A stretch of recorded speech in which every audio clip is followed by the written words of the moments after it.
ഇന്ന് ബിഗ് ബോസിന്റെ ഫിനാലെയാണ്. കാണാൻ കൊതിയായി. ഇല്ല ഇല്ല ഇല്ല, ഇന്ന് എന്റെ സീരിയലിലെ ഏറ്റവും ഇമ്പോർട്ടന്റ് ആയിട്ടുള്ള സീനാ. എനിക്കത് കണ്ടേ പറ്റൂ. ഇല്ല, ഇന്ന് ഇന്ത്യ പാകിസ്ഥാന്റെ മാച്ചാണ്, എനിക്കത് കാണണം. ഇല്ല, ഇന്ന് എന്റെ ഫേവറേറ്റ് മൂവി വരുന്നുണ്ട്, എനിക്കത് കാണണം. 4 പേരും കൂടെ ടി വി കാണുന്ന കാര്യം പറഞ്ഞ് വഴക്കായി. ശബ്ദം കേട്ട് അമ്മായിയമ്മ സരള അങ്ങോട്ടേക്ക് വരും. ഒന്നും മിണ്ടാതിരിക്കെ പിള്ളാരെ, കുഞ്ഞു പിള്ളാരെ പോലെ വഴക്കിടാൻ നാണമില്ലേ? എപ്പോ നോക്കിയാലും ടി വി. 4 പേരും ഇനി ടി വി കാണുന്നില്ല. ഇന്ന് എനിക്കൊരു പരിപാടി കാണാനുണ്ട്, അതേ കാണുന്നുള്ളൂ. ടിവിയുടെ റിമോട്ടിങ്ങത്താ, എല്ലാരും പോയി ജോലി ചെയ്തേ പോ. സരള അവരുടെ നിന്ന് ടിവിയുടെ റിമോട്ടും വാങ്ങി പുള്ളിക്കാരുടെ ഇഷ്ടമുള്ള പരിപാടി കാണും. കുറച്ചേരം കഴിഞ്ഞ്, ഇന്ത്യ പാകിസ്ഥാന്റെ കളിയൊന്ന് കാണിക്കാൻ സമ്മതിച്ചിരുന്നെങ്കിൽ നിനക്ക് എന്താ പോകുന്നത്? നിങ്ങളുടെ ഈ പൊട്ട സീരിയൽ എപ്പോഴും വരുന്നതല്ലേ? ഓഹോ, അപ്പൊ എന്റെ ബിഗ് ബോസിന്റെ ഫിനാലെ പോയതോ അതിനോ? എപ്പ നോക്കിയാലും ഒരു ക്രിക്കറ്റ് മാച്ചിനെ കുറിച്ച് പറഞ്ഞോണ്ടിരിക്കും. നിനക്കറിയാമോ ഓവറിൽ എത്ര ബോളുണ്ടെന്ന്? നിങ്ങൾ എല്ലാരും ഒന്നും മിണ്ടാതിരി, ഇല്ലെങ്കിൽ അമ്മായി വന്ന് ഇവിടുന്ന് ഇറക്കി വിടും നമ്മളെ. ഇതുകൊണ്ടാ ഞാൻ പറയുന്നത്, എപ്പോഴും സീരിയസ് ആയിട്ടുള്ള കാര്യം വിട്ട് കോമഡി കാണാൻ. അതാവുമ്പോ വഴക്കം കുറയും. അതിന് നമ്മുടെ വീട്ടില് കോമഡിക്ക് എന്താ ഇപ്പൊ കുറവ്? കോമഡി കഥകൾ കൊണ്ട് നിറഞ്ഞിരിക്കല്ലേ. 4 പേരും ഈ കാര്യത്തിൽ ചിരിക്കാൻ തുടങ്ങി. വെളിയിലിരുന്ന അമ്മായി അവരോട് പറയും, ഇപ്പൊ എന്തിനാ നിങ്ങൾ ചിരിക്കുന്നത്? പെട്ടെന്ന് ആഹാരം വെച്ചേ. ഇവരുടെ കാര്യം ആർക്കറിയാം, എപ്പോഴാ ചിരിക്കുക എപ്പോഴാ വഴക്കിടുക എന്ന്. ശർമ്മ കുടുംബത്തിലെ കാര്യങ്ങളൊക്കെ ഇങ്ങനെ തന്നെയായിരുന്നു. ഒരു ദിവസം അമ്മായി അവരോട്, 4 പേര് ശ്രദ്ധിച്ച് കേട്ടോണം. നാളെ എന്റെ അനിയത്തിയുടെ ഭർത്താവും വരുന്നുണ്ട്. അവരുടെ മുമ്പിൽ നിങ്ങൾ 4 പേരും വഴക്കിടാൻ പാടില്ല. ഒരു രീതിയിലും വഴക്ക് പാടില്ല. അമ്മ, ഞാൻ എപ്പോഴെങ്കിലൊക്കെ അല്ലേ മാച്ച് കാണണം, അല്ലാണ്ട് ഞാൻ ടി വി കാണാറില്ലല്ലോ. അതിന് ഞങ്ങളും ഇടയ്ക്കൊക്കെ അല്ലേ ചിലപ്പോ ഇഷ്ടമുള്ളത് കാണുന്നത്. ഷൂ, എന്ത് കള്ളാ പറയുന്നേ? ടി വി ഓണായാൽ ജിന്ന് പോലെ നീ അവിടെ ഉണ്ടാവുമല്ലോ. ഞാൻ മാത്രം റിമോട്ടിന്റെ കാര്യം പറഞ്ഞ് വഴക്കിടാറില്ല. അത് കൊള്ളാലോ. ടിവിയുടെ കാര്യം പറഞ്ഞാലോ അപ്പം ഓടി വരും, അതിന്റെ മുമ്പേ അങ്ങ് ഇരിക്കും. അവര് വീണ്ടും ടിവിയുടെ കാര്യം പറഞ്ഞ് വഴക്കായി. ദിവസം ഇവരുടെ വഴക്ക് കണ്ട് അവസാനം ഞാൻ പരലോകത്തേക്ക് പോകും. ഇവരെ ഒന്നും ചെയ്യാൻ പറ്റില്ല. അടുത്ത ദിവസം സരളയുടെ അനിയത്തിയും അനിയത്തിയുടെ ഭർത്താവും വരും. എന്റെ പൊന്നു സരളേ, നല്ല രസത്തിൽ വീടൊരുക്കി വെച്ചിട്ടുണ്ടല്ലോ. ഇതെല്ലാം എന്റെ മരുമക്കള് ചെയ്തതാ. അവരെല്ലാം നോക്കിയും കണ്ട് ചെയ്യും. ആണോ? എവിടെ നിന്റെ 4 മരുമക്കള്? അടുക്കളയിലായിരിക്കും, അല്ലാണ്ട് എവിടെയാവാനാ? ഞാൻ ഇപ്പൊ വിളിക്കാം. പായൽ, രുപ്പാലി, ടീന, അനുരാധ, ഇങ്ങോട്ടേക്ക് പുറത്തു വാ. അമ്മായി വിളിക്കണ കേട്ടിട്ട് 4 പേരും പുറത്തേക്ക് വന്നു. ചിറ്റയുടെയും ചിറ്റപ്പന്റെയും കാല് തൊട്ടു തൊഴും. ആഹാ, ഇവർക്ക് ഇതൊക്കെ അറിയാല്ലേ? നല്ല മര്യാദയും നല്ല അനുസരണയുണ്ട്. ടി വി ഒന്നും ഓണായിക്കഴിഞ്ഞ ഇവരുടെ കാര്യങ്ങളൊക്കെ പുറത്തേക്ക് വരും. നീ നല്ല പുണ്യം ചെയ്തിട്ടുണ്ട്, അല്ലെങ്കിൽ ഇതുപോലത്തെ മരുമക്കളൊക്കെ കിട്ടുവോ നിനക്ക്? അവര് തമ്മിൽ സംസാരിക്കുന്നതിന്റെ ഇടയ്ക്ക് അനുരാധ വരും. അമ്മേ, ചിറ്റപ്പ, ചിറ്റമ്മേ, ആഹാരം കഴിക്കാൻ വരൂ. ആഹാരം കഴിച്ചിട്ട് 2 പേരും കൂടെ നടക്കാനങ്ങ് പോകും. അവിടെ ചിറ്റപ്പൻ ടി വി കാണാനിരിക്കും. അപ്പോഴേക്കും അവിടെ ഒന്നും അറിയാത്ത പോലെ പായൽ വരും. ചിറ്റപ്പ, എന്തിനാ ന്യൂസ് കാണുന്നത്? എപ്പോഴും ഇതില് ഒരു ന്യൂസ് തന്നെ അങ്ങോട്ടും ഇങ്ങോട്ടും ആക്കി പറയല്ലേ. ടെസ്റ്റ് മാച്ച് തുടങ്ങാറായെന്ന് എനിക്ക് തോന്നേ, അതൊന്ന് ഇടാമോ? മനോഹർ ചാനൽ മാറ്റും. കുറച്ച് കഴിയുമ്പോ ടീന അവിടെ വരും. എന്തിനാ ഈ ആവശ്യത്തെ മാച്ച് കാണുന്നേ? ആ സ്റ്റാർ പ്ലസിലെ കോമഡി ഷോ വന്നുണ്ട്, അതൊന്ന് വെക്കുമോ? അതിലെന്റെ ഫേവറേറ്റ് ആയിട്ടുള്ള കോമഡി ഷോ വന്നുണ്ട്, അതെന്റെ ഫേവറേറ്റാ. അമ്മ ഇന്ന് അവളെ ഇറക്കി വിടും ഉറപ്പാ. മനോഹർ ചാനൽ വീണ്ടും മാറ്റും. അത് കണ്ട് പായലിന് ദേഷ്യം വരും. അപ്പോഴേക്കും അവിടെ റൂപാലി വരും. അയ്യോ, ഇത് വെറുതെ വൃത്തികെട്ട ഷോയാണ്, ആ റിയാലിറ്റി ഷോ ഒന്ന് വെക്കാമോ? മനോഹർ വീണ്ടും ചാനൽ മാറ്റും. അപ്പോഴേക്കും അനുരാധ വരും. ചിറ്റപ്പ, ഇന്ന് സൽമാൻ ഖാന്റെ പടമുണ്ട്, അതൊന്ന് വെക്കാമോ? മനോഹർ വീണ്ടും ചാനൽ മാറ്റും. ചിറ്റപ്പ, അതൊക്കെ വിട്ടിട്ട് എന്റെ സീരിയൽ ഒന്ന് ഇട്ട് തരുവോ? ഇല്ല മാച്ച്, ഇല്ല റിയാലിറ്റി ഷോ, ഇല്ല സിനിമ. ഇതും പറഞ്ഞ് 4 പേരും കൂടെ ഉടക്കാൻ തുടങ്ങി. മനോഹർ ഒരുപാട് ശ്രമിക്കും അവര് 4 പേരെ മിണ്ടാതിരുത്താൻ. നടന്നില്ല. 4 പേരുടെ ഒച്ച പുറത്തു കേൾക്കാം. അത് സരള കേൾക്കുകയും ചെയ്യും. എന്റെ ദൈവമേ, വീണ്ടും വഴക്കായെന്നാ എനിക്ക് തോന്നുന്നത്. എന്തു വഴക്ക്? സരളയും ചിറ്റമ്മയും ഓടി വീട്ടിലോട്ട് വരും. എന്റെ ദൈവമേ, ഇതെന്തൊക്കെയാ? ഈ 4 പേരുടെ പ്രശ്നം ഇത് തന്നെയാ, ഈ ടി വി. ഈ 4 പേരും നല്ലതൊക്കെയാ. 4 പേർക്കും 4 ഇഷ്ടങ്ങളാ. ടി വി കാണാൻ നേരത്ത് ഇങ്ങനെയാ ഇവിടെ. അതിന് നിനക്ക് 4 പേർക്കും കൂടെ 4 ടി വി വെപ്പിച്ചാ പോരെ? എന്റെ മകൻ അശോകന്റെ അടുത്ത് പറഞ്ഞ ഞാൻ 4 TV വെപ്പിച്ചു തരാം കേട്ടോ. ഒരുപാട് നന്ദിയുണ്ട്. അവനോട് ബില്ല് അയച്ചേക്കാൻ പറ. പിള്ളേരോട് പറഞ്ഞ അക്കൗണ്ടിലേക്ക് ഇട്ടേക്കാം. അടുത്ത ദിവസം രാവിലെ ചിറ്റപ്പനും ചിറ്റമ്മയും തിരിച്ചു വീട്ടിലേക്ക് പോകും. 4 മരുമക്കളുടെ റൂമിൽ ഓരോ TV ആയി അവർക്ക്. ഒറ്റയ്ക്കിരുന്ന് കാണുന്നത് അത്ര രസമില്ല അവർക്ക്. എന്തൊക്കെയോ മിസ് ചെയ്യുന്ന പോലെ. അടുത്ത ദിവസം സരള അവളുടെ മുറിയിലായിരുന്നു. അപ്പോഴേക്കും ഹാളിൽ നിന്നും നിലവിളിക്കുന്ന ശബ്ദം കേൾക്കും. അവള് പെട്ടെന്നും വെളിയിലോട്ട് വരും. അയ്യോ, ഇനി എന്തിനാ നിങ്ങൾ ഉടക്കുന്നത്? ഇപ്പൊ നിങ്ങൾക്ക് ഓരോ TV ആയില്ലേ മുറിയില്? ഇല്ല അമ്മ, 20 മിനിറ്റിൽ കൂടുതൽ ഞങ്ങളുടെ ഷോ കാണാൻ ഞങ്ങൾക്ക് ഇഷ്ടമല്ല. ഇപ്പോ വഴക്കിടാണ്ട് എന്ത് രസമുള്ളേ. അതുകൊണ്ട് ഞങ്ങൾ ഇവിടെ ഇരുന്ന് കണ്ടോളാം. ആദ്യം എനിക്കിഷ്ടമുള്ളത് കാണണം. ഇല്ല എനിക്കിഷ്ടമുള്ളത് കാണണം. അയ്യ, ഞാൻ എല്ലാവരുടെയും മുഖം കാണാൻ വന്നതല്ല. ആദ്യം എനിക്ക് കാണണം. അയ്യോ, നിങ്ങൾക്കന്ന് ഇത്രയും പൈസ കളയേണ്ട വല്ല കാര്യം ഉണ്ടായിരുന്നോ പിള്ളേരെ? സരള ഇനി എന്തു തന്നെ പറഞ്ഞാലും ചെയ്താലും 4 പേർക്കും വഴക്കിടണം. സരള പാവം ഒരു കൈ തലയിലും ഒരു കൈയിൽ റിമോട്ടും വെച്ച് സോഫയിൽ ഒരു ഇരിപ്പാകും. അവരുടെ 4 മരുമക്കള് എന്നത്തെ പോലെ വഴക്ക് തന്നെ.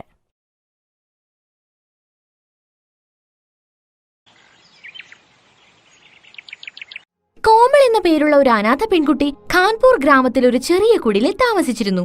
അവളുടെ അച്ഛനമ്മമാർ മരിച്ചു പോയിരുന്നു. കോമളിന്റെ വീട്ടിൽ അവളെ ശ്രദ്ധിക്കാൻ ആരുമില്ലായിരുന്നു.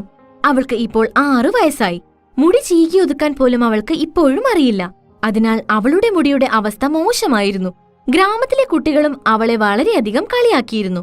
ഒരു ദിവസം കോമൾ ഗ്രാമത്തിലെ കുട്ടികളുടെ അടുത്തേക്ക് പോയി. നോക്കൂ, ഇതാരാ വന്നിരിക്കുന്നതെന്ന്. അവളുടെ മുടി ഒന്ന് നോക്കൂ. മുടി കണ്ടാൽ അത് ചീപ്പേ കണ്ടിട്ടില്ലാത്തതുപോലെ തോന്നും. മുടിയല്ല, പുല്ലാണ് തല നിറയേയും. എല്ലാ കുട്ടികളും കൂടി ചിരിക്കാൻ തുടങ്ങി. കോമൾ കരഞ്ഞുകൊണ്ട് അവിടെ നിന്ന് പോയി. വീട്ടിലേക്ക് തിരിച്ചു വന്നു. അവളുടെ വീട്ടിൽ ഒരു പൊട്ടിപ്പൊളിഞ്ഞ പഴയ ചീപ്പ് ഉണ്ടായിരുന്നു. ഞാൻ തന്നെ എന്റെ തലമുടി ചീപ്പ് കൊണ്ട് വൃത്തിയാക്കും. അവൾ ആ ചീപ്പ് എടുത്ത് തലമുടി ചെയ്യാൻ തുടങ്ങി. പക്ഷെ അവളുടെ മുടി വളരെയധികം കെട്ടുപിണഞ്ഞു പോയിരുന്നു. അത് ശരിയാക്കുക എന്ന് വെച്ചാൽ എളുപ്പമുള്ള ജോലി ആയിരുന്നില്ല. അമ്മേ, താങ്കൾ എവിടേക്കാണ് പോയത്? ഇവിടെ ആരും എന്റെ തലമുടി ചീകി തരുന്നില്ല.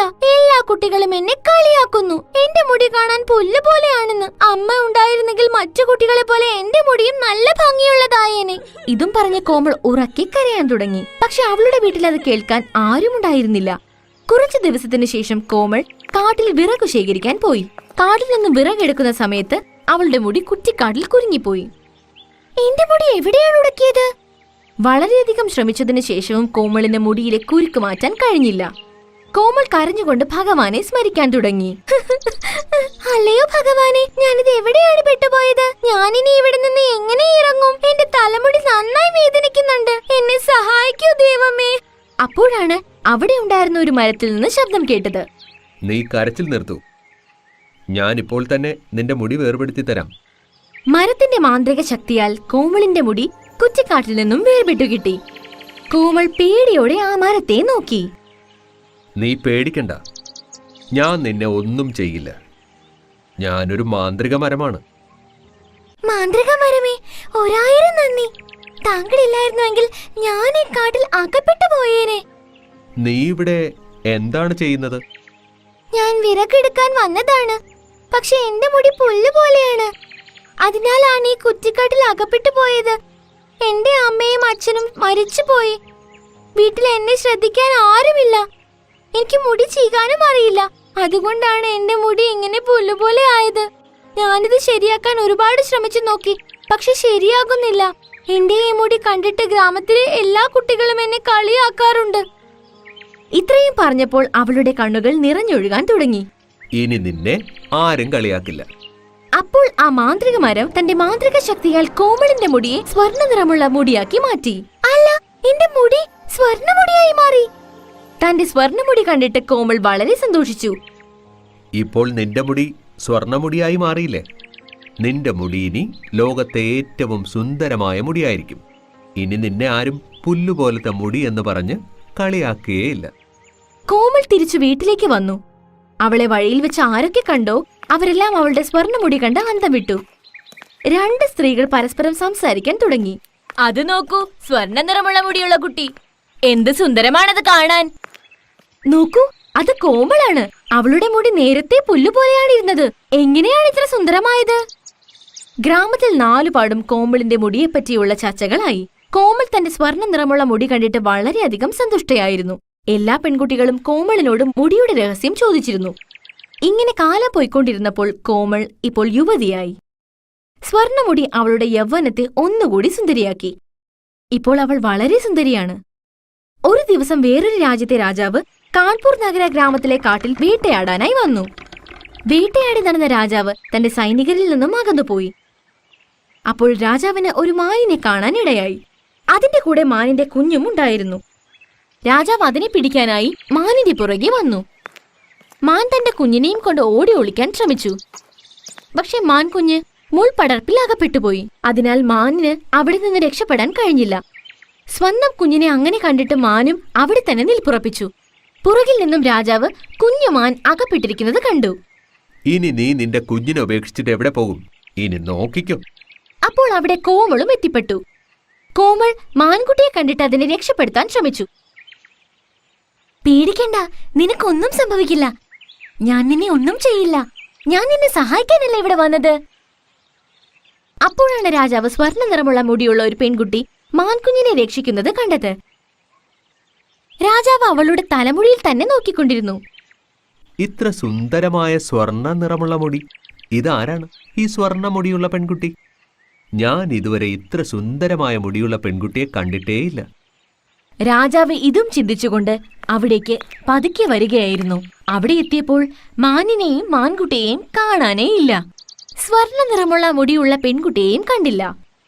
അയ്യോ, എവിടെ പോയി ആ പെൺകുട്ടി? ഇപ്പോഴിവിടെ ഉണ്ടായിരുന്നല്ലോ. കുറച്ചു സമയത്തിനു ശേഷം സൈനികരെല്ലാം രാജാവിന്റെ അടുത്തേക്ക് എത്തി. രാജാവ് സൈനികരോട് പറഞ്ഞു, ഞാനിപ്പോൾ ഇവിടെ സ്വർണ്ണ നിറമുള്ള മുടിയുള്ള ഒരു പെൺകുട്ടിയെ കണ്ടു. വളരെ സുന്ദരമായ മുടിയായിരുന്നു അവൾക്ക്. പോകൂ, പോയി ഗ്രാമത്തിലെല്ലാം പോയി ആ പെൺകുട്ടി ആരാണെന്ന് അന്വേഷിച്ച് കണ്ടെത്തൂ. എനിക്ക് അവളെ വിവാഹം കഴിക്കണം. അപ്പോൾ രാജാവിന്റെ സൈനികർ ഗ്രാമത്തിൽ പോയി ഗ്രാമവാസികളോട് ചോദിച്ചു, ഈ ഗ്രാമത്തിൽ സ്വർണ്ണ നിറമുള്ള മുടിയുള്ള കുട്ടി താമസിക്കുന്നുണ്ടോ? നമ്മുടെ രാജാവ് അവളെ കാണാൻ ആഗ്രഹിക്കുന്നു. ആ, കോമൾ മോളുടെ മുടി സ്വർണ്ണ നിറമുള്ളതാ. അവളുടെ അടുത്തുള്ള കുടില്ല താമസിക്കുന്നതും. സൈനികർ രാജാവിന്റെ അടുത്തെത്തി രാജാവിനെ കോമളിന്റെ വീട്ടിലേക്ക് ആനയിച്ചു. രാജാവ് വീടിന്റെ മുൻപിൽ വന്നു നിന്നു. എന്നിട്ട് ചോദിച്ചു, അകത്താരെങ്കിലും ഉണ്ടോ? രാജാവിന്റെ ശബ്ദം കേട്ടിട്ട് കോമൾ പുറത്തു വന്നു. രാജാവ് കതകിന് പുറത്തു നിൽക്കുകയായിരുന്നു. പറഞ്ഞാലും രാജാവ് അവളെ തന്നെ നോക്കി നിന്നു. കോമൾ സ്വർണ്ണ നിറമുള്ള മുടിയോടുകൂടി വളരെ സുന്ദരിയായി കാണപ്പെട്ടു. ഇത്രയും ഭംഗിയുള്ള മുടി, അത്ര തന്നെ ഭംഗിയുള്ള രൂപവും. ഇനി നീ തന്നെയാണ് എൻ്റെ ഭാര്യ. നീ നിന്റെ അമ്മയെയും അച്ഛനെയും വിളിക്കൂ. എനിക്ക് അവരോട് അത്യാവശ്യമായി കുറച്ച് കാര്യം പറയാനുണ്ട്. കോമൾ തന്റെ വീട്ടിൽ ആരുമില്ലെന്ന് പറഞ്ഞു. താൻ ഒറ്റയ്ക്കാണെന്നും അച്ഛനും അമ്മയും മരിച്ചുപോയി എന്നും പറഞ്ഞു. രാജാവും കോമളിനോട് തന്റെ കാര്യങ്ങളൊക്കെ പറഞ്ഞു. ഞാൻ സൂറത്തിലെ രാജാവാണ്. ഇവിടെ വേട്ടയാടാനാണ് വന്നത്. ഞാൻ നിന്നെ കാടിനുള്ളിൽ വെച്ച് കണ്ടിരുന്നു. നീ രക്ഷപ്പെടുത്തിയ മാനിനെയും കുട്ടിയെയും ഞാൻ വേട്ടയാടാൻ തുനിഞ്ഞതാ. പക്ഷേ നിന്റെ സ്വർണ്ണ നിറമുള്ള മുടി കണ്ടിട്ട് ഞാൻ നിന്നെ തന്നെ നോക്കി നിന്നുപോയി. എന്താ താങ്കൾ മാനിനെ വേട്ടയാടാനാണോ വന്നത്? പക്ഷെ എന്തിന്? ഇത്ര സുന്ദരമായ മൃഗത്തെ എന്തിനാണ് കൊല്ലുന്നത്? എനിക്ക് നിന്നെ വളരെ ഇഷ്ടമാണ്. ഞാൻ നിന്നെ വിവാഹം കഴിക്കാൻ ആഗ്രഹിക്കുന്നു. പിന്നെ എന്നെ കല്യാണം കഴിക്കാൻ താങ്കൾ തയ്യാറാണെങ്കിൽ ഞാൻ ഇപ്പോൾ തന്നെ വേട്ടയാടൽ നിർത്തുന്നതുമാണ്. രാജാവിന്റെ ഈ വാക്കുകൾ കോമളിന്റെ മനസ്സിനെ ജയിച്ചിരുന്നു. ആദ്യമായാണ് ഇത്ര വലിയ രാജാവ് കോമളിനോട് വിവാഹാഭ്യർത്ഥന നടത്തിയിരിക്കുന്നത്. കോമളിനും ആ വലിയ രാജാവിനെ എതിർക്കാൻ തോന്നിയിരുന്നില്ല. കാരണം അവൾ കുട്ടിക്കാലം മുതൽ ഏകയായിരുന്നു. ഒരിക്കലും സ്നേഹം എന്തെന്ന് അവൾ അറിഞ്ഞിട്ടുമില്ല. പിന്നീട് രാജാവ് ഗ്രാമത്തിലെ ക്ഷേത്രത്തിൽ പോയി എല്ലാവരുടെയും മുന്നിൽ വെച്ച് കോമളിനെ വിവാഹം ചെയ്തു. കോമളിനെ തന്നോടൊപ്പം കൊട്ടാരത്തിലേക്ക് കൂട്ടിക്കൊണ്ടുപോയി. രാജാവ് കോമളിനെ വളരെയധികം സ്നേഹിച്ചിരുന്നു. കോമൾ പറഞ്ഞതനുസരിച്ച് വേട്ടയാടലും നിർത്തി. ഇപ്പോൾ കോമളിന്റെ അടുത്ത് എല്ലാ സുഖങ്ങളും ഉണ്ടായിരുന്നു. കുട്ടിക്കാലം മുതൽ ഏത് സ്നേഹത്തിനാണോ ആഗ്രഹിച്ചിരുന്നത് അതിപ്പോൾ അവൾക്ക് കിട്ടി. Thanks for watching.